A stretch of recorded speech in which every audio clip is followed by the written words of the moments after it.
The morphine drip made everything slow. Not peaceful, slow. There is a difference. Peaceful implies something resolved. What I had, lying in that sterile bed on the 4th floor of Northwestern Memorial, was the opposite of resolution. It was clarity. The specific, surgical kind that only arrives when the noise of ordinary life goes completely quiet. And what remains is just the truth, stripped of every excuse you ever made for other people. My name is not important. What happened to me is, I had been in that hospital for 11 days before I understood that not one member of my immediate family was coming. Not because they couldn't. Not because they didn't know. Because they had chosen something else. And the something else I would find out later. Not from them, but from a credit card statement I was still receiving as an authorized user. Was a Royal Caribbean cruise departing from Miami on a Thursday, 4 days after my emergency surgery.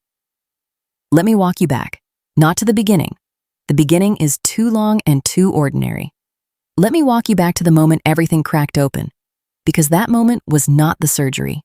That moment was a Tuesday afternoon, 6 weeks before the hospital, when my mother called me to ask if I could front the family vacation deposit. Front, that was the word she used. I was 41 years old. I had spent the previous decade and a half building a financial consulting practice that, by any objective measure, had become quietly extraordinary. I say quietly because I had never made a show of it. That was, I would later understand, my first and most consequential mistake. When you are generous without transparency, people do not learn gratitude. They learn entitlement. They learn to see the money as weather, something that simply arrives, requiring no acknowledgement, demanding no reciprocity. The deposit she was asking me to front was $4,200. The cruise she was describing, Norwegian Encore, Mediterranean itinerary, 12 nights, balcony cabins, would cost in total, across the 4 family members attending, just over $22,000. My mother, my 2 brothers, and my sister-in-law. A vacation they had planned entirely without mentioning it to me until they needed money to secure it. I paid it. Of course I paid it. I had been paying things for years. Let me give you the architecture of what this family looked like from the outside, because context matters here. My father passed in 2009. He left behind a house with a second mortgage, a car loan, and a small life insurance policy that barely covered the funeral. He had been a good man in the ways that count emotionally and a catastrophic manager of money, which is not a character flaw so much as it is a skill gap. Except that skill gap left my mother at 63 with almost nothing liquid and 2 sons who, at that point, were both still figuring themselves out. I was the one who had already figured it out. I started my practice in 2007, 2 years before my father died, which meant I was navigating my first real business growth cycle while simultaneously managing his medical bills, the family's panic, and my own grief. I billed clients during the day and handled insurance appeals at night. I did not talk about this much. I am not constitutionally built for performing suffering. I processed it, I worked, and I moved forward. By 2011, my firm had 3 employees and a roster of mid-market clients.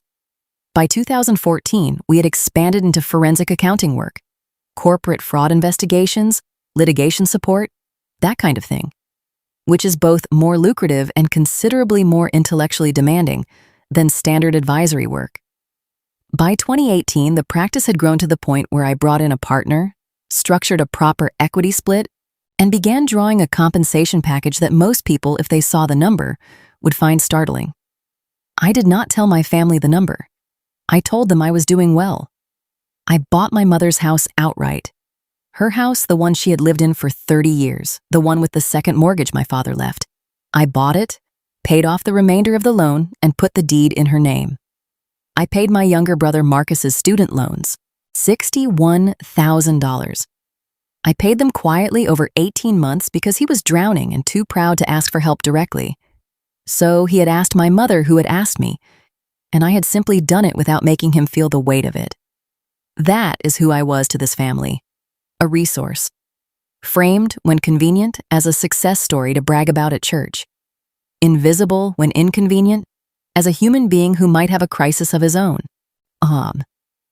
The surgery was for appendicitis that had progressed to peritonitis. My appendix had essentially ruptured. I had been ignoring a pain in my lower right abdomen for 4 days, which in retrospect is insane. But I had a deposition prep session I was running for a client whose fraud case was going to trial, and I had convinced myself it was a muscle strain. By the time my assistant physically drove me to the emergency room on a Wednesday morning in October, the infection had spread, and the situation was, as the attending physician described it with clinical frankness, more complicated than a routine appendectomy. I was in surgery for 3 hours. I woke up in recovery with a drain in my abdomen and a blood pressure that the nurses kept checking with an expression that told me everything I needed to know about how close the margin had been. I called my mother from the recovery room. This was a Thursday afternoon. She answered on the third ring. I told her I was in the hospital. I told her I had surgery. I told her the name of the hospital and my room number, and that the doctors expected me to be there for at least a week, probably longer depending on how the infection responded to the antibiotics. She said, and I am going to give you this word for word because I have replayed it so many times that it is simply stored now factually, without the emotional charge it once carried. Oh, sweetheart, that is so scary. You are going to be okay. You're strong. Listen, I have to tell you something. We leave Sunday for the trip. We've been planning this for months. Marcus already put in his time off at work, and Devin and Sasha already have the flights. I don't think we can cancel. I did not respond immediately. The morphine was doing something to the edges of my thoughts, making them soft and strange, and I needed a second to make sure I was hearing correctly. The cruise, I said. Yes, baby, we leave Sunday from Miami. Sunday was 4 days away. I was in a hospital bed with an abdominal drain and a fever that was still reading at 101 for that afternoon. The cruise she was referencing was the cruise I had paid the deposit for 6 weeks earlier and had continued to fund in various installments, because that is simply what I did. Okay, I said. Just that, okay. And I hung up. Here's what nobody tells you about a hospital stay that long. The nights are the worst part. Not because of the pain is managed mostly, but because the nights are when the mind has nothing to do except think. No meetings, no briefs, no client calls, no strategic decisions requiring immediate attention. Just the hum of the IV pump and the occasional footsteps in the hall and your own thoughts, which, if you have spent a significant portion of your adult life outrunning them through productivity, can become extraordinarily loud in the absence of distraction. I thought about the deposit. I thought about the student loans. I thought about the house. I thought about 12 years of Christmas gifts bought with specific knowledge of what each person actually wanted, and birthday dinners I had hosted and paid for, and the time my brother Marcus had a car accident and needed a rental for 3 months while the insurance sorted itself out, and I had simply put the rental on my card because it was easier than explaining the logistics to him. 3 months of a rental car. I never brought it up. I never asked to be paid back. I thought about all of it, lying there alone in a hospital in Chicago, with a drain coming out of my abdomen and a fever that kept creeping back up, while my mother and my brothers were boarding a plane to Miami to start a vacation that I had partially financed. On day 4 of my hospital stay, a Sunday, the day they departed, I received a group text. It was a photo. My mother, Marcus, Devin, and Sasha standing at what appeared to be Miami International Airport, enormous suitcases behind them, everyone smiling. My mother had written, "Bon voyage, thinking of you, praying for your speedy recovery." I screenshotted it. I don't know exactly why in that moment. Some instinct. I put the phone down, looked at the ceiling for a very long time, and then I made 2 calls. The first call was to my doctor, to ask about my realistic prognosis and discharge timeline. He said conservatively, another 5 to 7 days, pending labs. The second call was to my financial manager. I need to explain my financial structure because this is where the story stops being emotional and starts being mechanical. And the mechanical part is, I think, the part that people need to understand most clearly.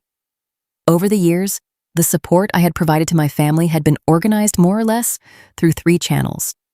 The first was direct transfers, cash or wire, for specific stated purposes like the student loans or the house payoff. The second was a joint account I maintained with my mother, into which I deposited a fixed monthly amount.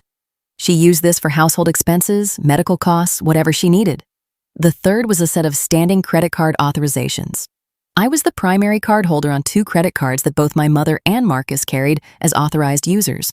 The joint account had a monthly deposit of $3,000. It had been running for 7 years. The credit cards had a combined credit limit of $40,000. In the previous 12 months, the charges on those 2 cards from my mother and Marcus totaled. And I confirmed this the day I called my financial manager, $63,418. Let me say that number again so it lands properly. In 1 year on credit cards I was paying, my mother and my brother had charged $63,000. This was not money I had explicitly approved on a transaction-by-transaction basis. This was money that had been spent on the assumption that I would simply cover it, as I always had because I always had. The cruise itself, the full balance, flights and all, had come to $26,900, most of it on those cards. The remainder wired from my account at my mother's request, which I had done without blinking because I had been doing things like this without blinking for a very long time. On day 4 of my hospital stay, a Sunday morning, while my family was at Miami International Airport posing for photos, I called my financial manager and gave him 3 instructions. First, remove both Marcus and my mother as authorized users on both credit cards, effective immediately. Second, set the monthly deposit to the joint account to 0, effective at the next cycle. Third, pull a full 12-month transaction report for both cards and the joint account organized by payee and have it on my desk, or rather, emailed to me, given the circumstances, within 24 hours. He asked me if I was sure, not in a challenging way, in the way of someone who understands that the instruction is clear but wants to make sure the person giving it has considered the permanence. "I'm sure," I said, and I put the phone down and watched the morphine drip and let the quiet settle back in around me. The transaction report arrived the next morning. I read it on my phone, propped up in the hospital bed, IV still going, drain still in, fever finally broken for the first time in 5 days. I read it the way I read forensic reports for clients, methodically, without emotional interference, looking for patterns. The patterns were extraordinary.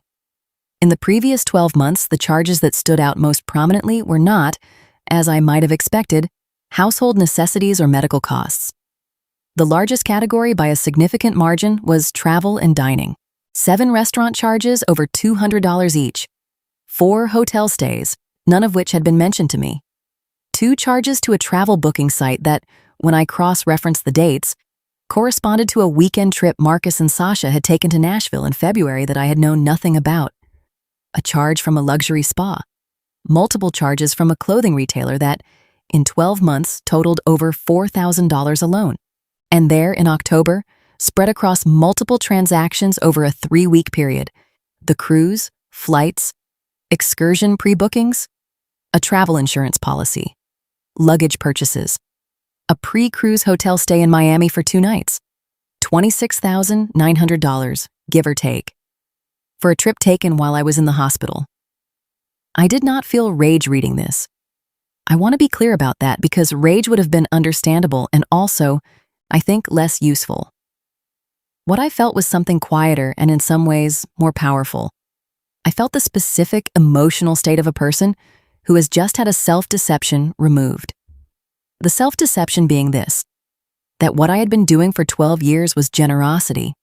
What the report made undeniable was that what I had actually been doing was financing a lifestyle for people who had, consciously or not, organized themselves around the certainty of my continued financing. That is not generosity. That is a system. And systems can be ended. They came back from the cruise on a Tuesday. I had been discharged from the hospital the previous Friday, 11 days total, and was home recovering when I got the first call. It was Marcus. He did not ask how I was doing first. I want you to sit with that for a moment. He called me 4 days after I got out of the hospital after nearly dying of peritonitis, and the first words out of his mouth were, "Hey, my card got declined at the grocery store. Something wrong with it?" I said, "Yes, I removed you from the account." Silence. "What do you mean you removed me?" "I mean you are no longer an authorized user. The card no longer works." More silence. And then, slowly, the temperature of the call beginning to change. Why would you do that? And here is where I made a choice that I had been, in some sense, making for 11 days in that hospital bed. I did not soften it. I did not apologize. I did not offer a temporary explanation designed to make him comfortable. I said, because I spent 11 days in the hospital and nobody came, and I've had some time to reconsider the financial arrangements I've had with this family. He said I was being dramatic. He said the trip was already booked, already paid for, which was precisely the point. But the irony appeared to escape him, and that it wasn't like they could just cancel and lose all that money. All that money, I said, was mine. He hung up. My mother called 40 minutes later. I knew it was coming. The family had clearly already had a conversation among themselves because she came in with a prepared position, which was this: that they had felt terrible about not being there, that they had prayed for me every day, that they had checked in via text, which was technically true. There had been texts, generic ones, the kind you send when you are on a pool deck somewhere in the Mediterranean and the signal is intermittent, and that to punish them for something they couldn't help by taking away the credit cards was cruel and unfair, and not the person she raised.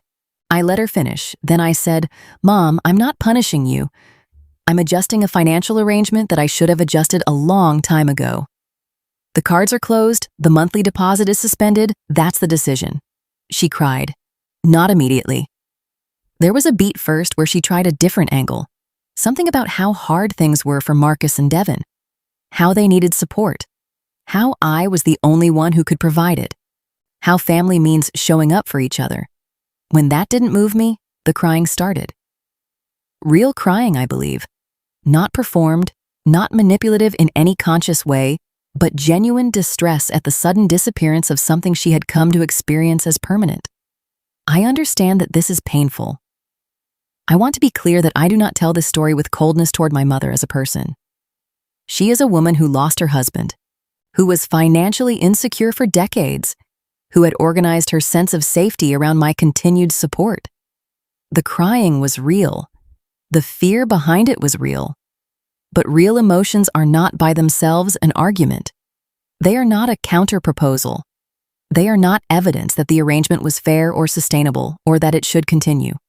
And I had learned in 11 days of hospital silence that absorbing other people's real emotions without limit is not love. It is erosion. "I need to rest," I told her. "I'll call you when I'm feeling better." And I put the phone down. The pressure campaign that followed lasted approximately 3 weeks and was, in its way, impressive in its organizational sophistication. Marcus texted, then called, then texted again. Devin, my older brother, who had been largely peripheral to the financial relationship, but was deeply invested in its continuation, apparently, called twice and left voicemails in which he described my behavior as tearing the family apart, and suggested that I needed to think about what my father would have wanted. My father, who died leaving nothing but debt. My father, who would have, I believe, been horrified to learn that his sons had spent 12 years treating their brother as an ATM while he nearly died alone in a hospital. But I did not say this, because Devin and I were not at a point in this conversation where nuance was possible. My mother escalated to my aunt, her sister, who called me on a Saturday morning with a practiced speech about forgiveness and the importance of blood. I listened to the full speech, thanked her for calling, and said that I would be in touch with my mother when I was ready. What I was actually doing during those 3 weeks, while recovering at home and fielding these calls, was something considerably more structured than it might have appeared from the outside. I was building a document. My professional life is organized around documents, evidence, paper trails.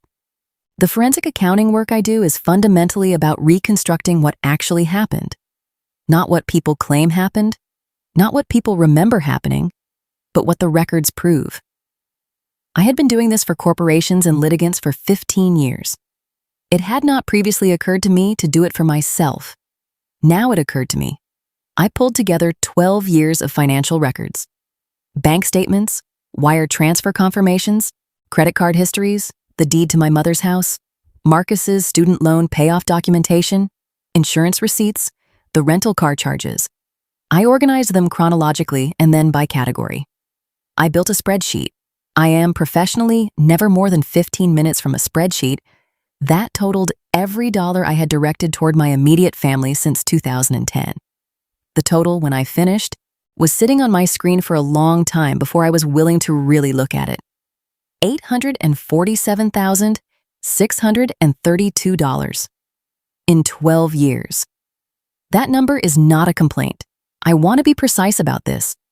I was in a position to provide that support, and I chose to provide it. And I do not regret the individual choices in isolation. What the number does is provide context. It provides scale. It answers, with data rather than feeling, the question of whether I had been a present and contributing member of this family. It answers, quantitatively, the implicit accusation in Devon's voicemail that I was being selfish. $847,000 is not the financial behavior of a selfish person. It is, however, the financial behavior of someone who had never established a limit. And in the absence of a limit, people will always test one that isn't there. 3 weeks after my discharge, I felt well enough, physically anyway, to have the conversation I had decided needed to happen in person. I drove to my mother's house on a Saturday afternoon. I brought the document, not the full 12-year spreadsheet, which would have been overwhelming in a way that obscured rather than clarified. I brought a 4-page summary, printed, clean. The kind of presentation I would prepare for a client meeting. Page 1, the timeline. A straightforward chronological list of the major financial events. The house payoff, the student loans, the joint account establishment, the credit card arrangement. Dates, amounts, purposes. Page 2, the 12-month credit card transaction summary organized by category. Travel, dining, clothing, retail, household. Categorized, totaled, presented without editorial comment. Page 3, the cruise itemization specifically. Every charge I could identify related to the October vacation, with dates and amounts, including the charges made after my hospitalization began. Page 4, a single paragraph, not accusatory, not emotional, factual, describing what I had decided and why and what I was and was not willing to offer going forward. Marcus and Devon were both there when I arrived, which told me the gathering had been coordinated. My mother met me at the door. She looked tired. I felt a version of something. Not guilt exactly, but the awareness of the weight of what was happening, which is not the same thing. We sat at the kitchen table. I placed the document in the center of it. I said, I want to talk about what happened, and I want to do it using actual records rather than feelings, because I think we have a better chance of understanding each other that way. Devon started to say something. I could feel the energy of the prepared position coming, and I said, quietly and without aggression, please let me finish. Then you can say everything you want to say. He stopped. I walked them through the document, page by page. I did not editorialize. I read the numbers and let the numbers do what numbers do, which is sit there, immovable and indifferent, and refuse to be argued with. When I got to page 3, the cruise itemization, Marcus looked at the table. Not at me. At the table. I noted that and kept going. Page 4. I read it aloud. Effective immediately, the joint account monthly deposit is reduced to 0. The authorized credit card arrangements are terminated. I am not in a position to continue funding discretionary expenses for adult members of this family. I am willing to discuss direct assistance for verified emergency needs on a case-by-case basis. I am not willing to return to the previous arrangement. This is not a negotiating position. The table was quiet for a long moment. My mother said softly, after everything I've done for you. And I said just as softly, Mom, I paid off your house. Devon went first. He went loud. Not screaming, but the pressured, controlled volume of a man who is angry and trying to maintain some semblance of dignity. He said I was using money as a weapon. He said I had always had a superiority complex about being the most successful one. He said the family had been there for me in all the ways that matter, and that I was reducing everything to dollars. I let him finish. Then I said, which days did you visit when I was in the hospital? Silence. I'm not asking to attack you. I'm asking because I want to understand what being there in the ways that matter looked like, specifically during those 11 days. He said it wasn't that simple. You're right, I said. It's not simple, but it is documentable. The hospital has visitor logs. I didn't have the visitor logs with me, but I would have, if this had been a client matter. The point was the principle that assertions without evidence are not arguments, that I had spent a career understanding the difference. Marcus, who had been quiet since page 3, said, I know we should have come. I know that. It was the closest thing to an acknowledgement I received that day. I looked at him for a moment. Marcus and I had been close once, in the way that brothers can be close when they are young and the world is still uncomplicated.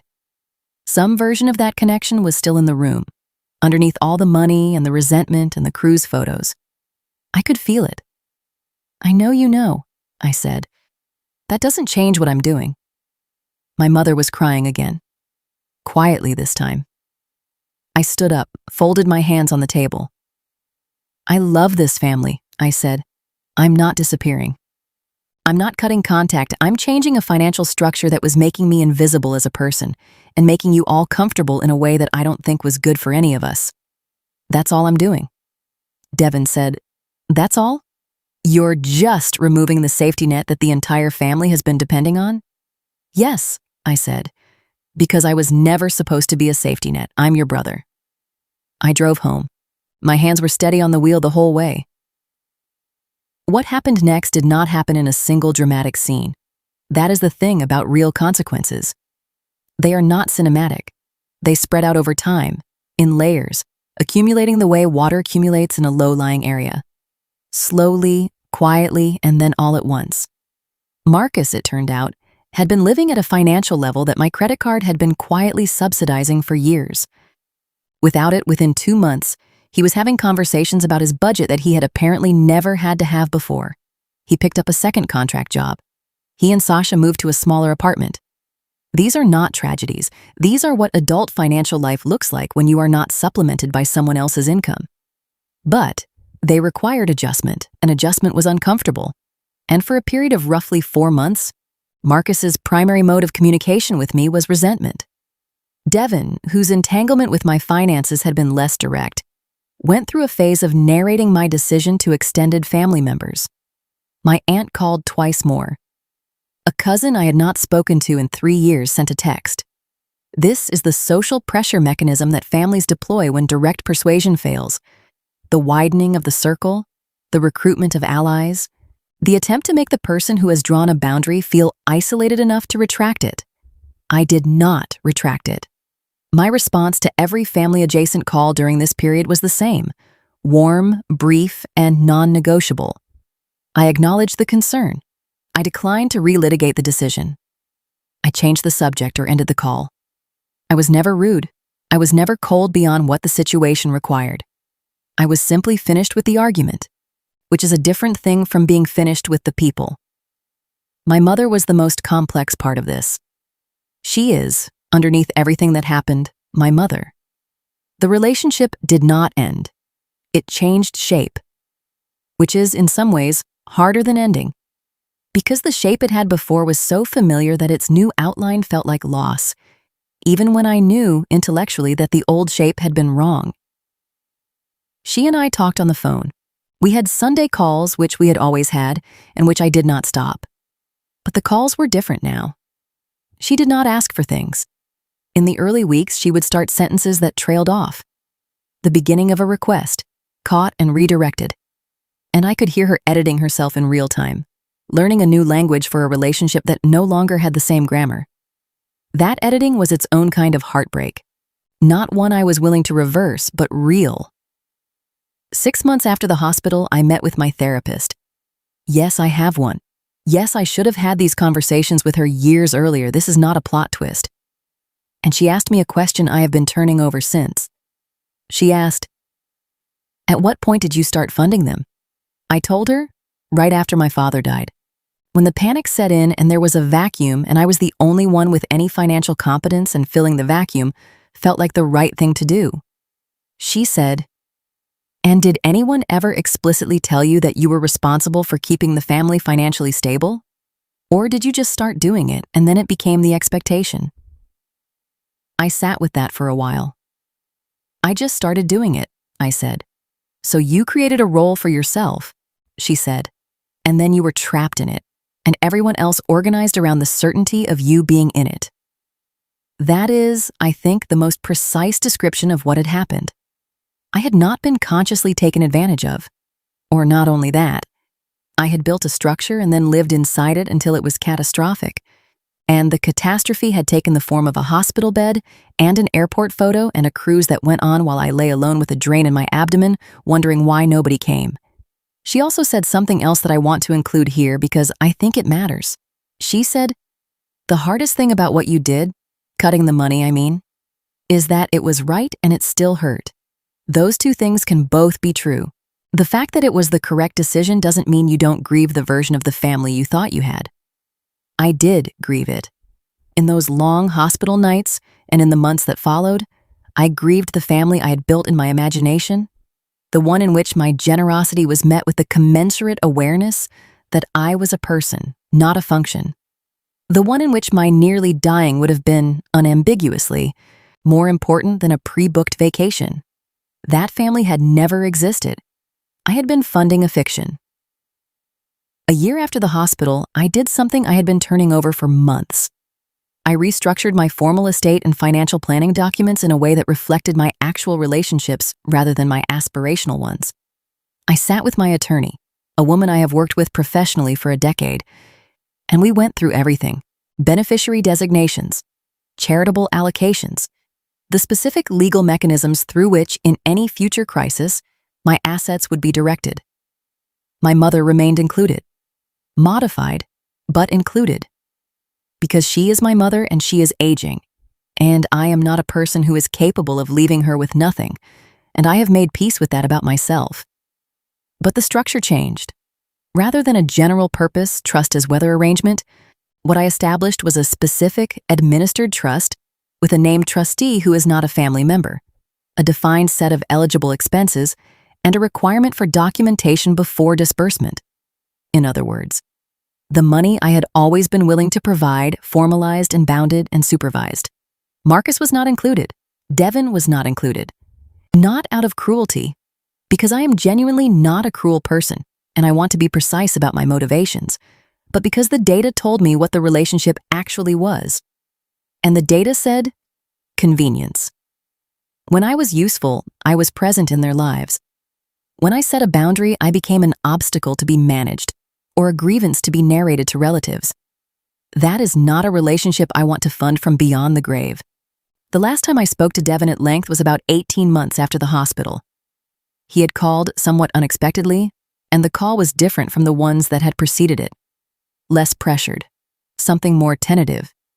He said he had been thinking about the conversation at my mother's kitchen table, about the document, about the question I had asked. "Which days did you visit?" He said, "I don't have a good answer to that," I said. "I know." He said, "I don't know if I can tell you why we didn't come. I've tried to explain it to myself and the explanations don't really hold up."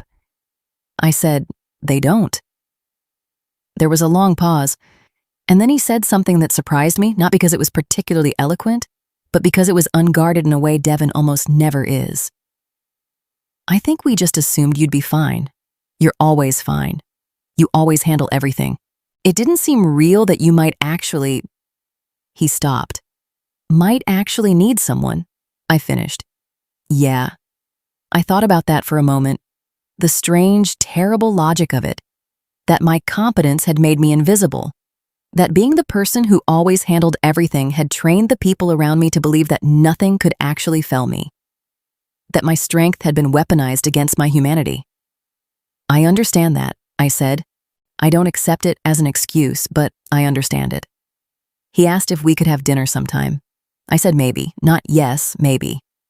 Because I'm not interested in reunion as performance, in reconciliation that is really just the reestablishment of a dynamic I have already spent 12 years inside.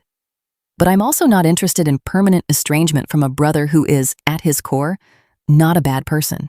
Just one who had organized himself around assumptions I was no longer willing to support. We have had 2 dinners since that call. They have been, both of them, the most honest conversations Devin and I have had as adults. Something about the removal of the money, of my role as the family's financial infrastructure, has made it possible for us to be in the same room as something other than what we were. I am not ready to call it repair, but it is possibly the beginning of something real. Marcus and I are in a similar place. Slower because Marcus's resentment ran hotter and took longer to cool, and because his financial adjustment was more abrupt and more disorienting. But the conversation is starting to exist. Not about money, just as brothers. My mother and I talk every Sunday. She does not ask for things. Occasionally, she thanks me for the specific, bounded support I still provide, the trust, the administered monthly allocation for verified household expenses. The thanks are new. They land differently than I expected. Not as a return on investment, more like evidence that a relationship can change shape without disappearing. I want to be precise in this final part about what I am not saying. I'm not saying that cutting financial support from family is always right. I'm not saying that money should be withheld as punishment or leverage or cruelty. I'm not saying that the people in this story are villains. My mother is a woman shaped by scarcity and insecurity. My brothers are men who found a comfortable dynamic and stayed in it because there was no pressure to leave. These are human failures, not moral atrocities. What I'm saying is this: there's a specific kind of invisibility that comes from being permanently useful. When you are the person who solves problems, funds deficits, absorbs crises, and makes everything work, when you do this reliably and without limit and without demanding acknowledgement, you stop being a person in the imagination of the people who depend on you. You become infrastructure. You become the load-bearing wall, and load-bearing walls are not worried about. They are not visited in the hospital. They are not called to check if they are okay. They are simply expected to hold. I almost died in October. Not metaphorically, not dramatically. In the specific clinical sense that the infection in my abdomen had progressed to the point where the attending physician later told me, in a quiet office conversation during a follow-up appointment, that another 12 to 18 hours before surgical intervention would have represented a meaningfully different set of possible outcomes. Nobody came. And in the silence of that absence, which is not nothing, which is in fact the loudest possible thing, I learned something that no amount of productivity or financial success or professional accomplishment had previously managed to teach me. You are allowed to stop holding the wall up. You are allowed to say, I was a person in this hospital bed, and my personhood required acknowledgement, and the fact that it did not receive it is information I am entitled to act on. You are allowed to look at the numbers, all the numbers, every transfer, every paid-off loan, every funded vacation, every card statement, and recognize that generosity without limit is not virtue. It is avoidance. It is the most expensive way possible to avoid the conversation about what you actually need and what you are actually owed. The day I called my financial manager from that hospital bed, I was not being cruel. I was not being petty. I was not weaponizing money or punishing my family for a mistake or staging a dramatic gesture for an audience. I was, for the first time in 12 years, being honest about what I could and could not sustain. I was treating myself with the same seriousness I had spent those years treating everyone else. That is not a betrayal of family. That is the definition of having finally arrived at one. The cruise photos are still in the group chat. Nobody deleted them. They sit there, 30-some images from 12 nights in the Mediterranean, time-stamped against the days I was in a hospital in Chicago. I look at them sometimes. Not with rage, the rage was brief and I am glad to have moved through it quickly. I look at them with something closer to clarity. Every photograph is evidence. Not of malice, of absence, of what it looks like when the people you have given everything to make a choice about what matters, and you are not it. I made a choice too. The same day I saw the airport photo, the same morning I called my financial manager and gave 3 instructions that took a combined 4 minutes to deliver. 4 minutes to undo 12 years of invisibility. Some transactions are worth it. If you are the person who always handles everything, if you are the load-bearing wall in your family, your friend group, your workplace, whatever structure you are quietly holding up, I want you to hear this. The system only continues because you allow it to. Not because you are weak, but because you are capable, and capability in the absence of boundaries becomes a trap that looks, from the outside, like strength. The moment you draw the line, cleanly, factually, without apology, everything shifts. It will be uncomfortable. It will be loud. People who organize their lives around your unlimited availability will describe your limit as an attack. They will use words like selfish, cruel, dramatic. They will recruit allies, they will cry, and the tears will be real, and real tears are still not an argument. Draw the line anyway. Do it with documents if that helps. Do it with bank statements and dates and time-stamped photographs. Do it with the cold, clear, undeniable language of facts. Because the alternative is another 12 years, another hospital bed, another airport photo, and you lying there alone, wondering when you became infrastructure instead of a person. The answer for me was the moment I stopped saying so.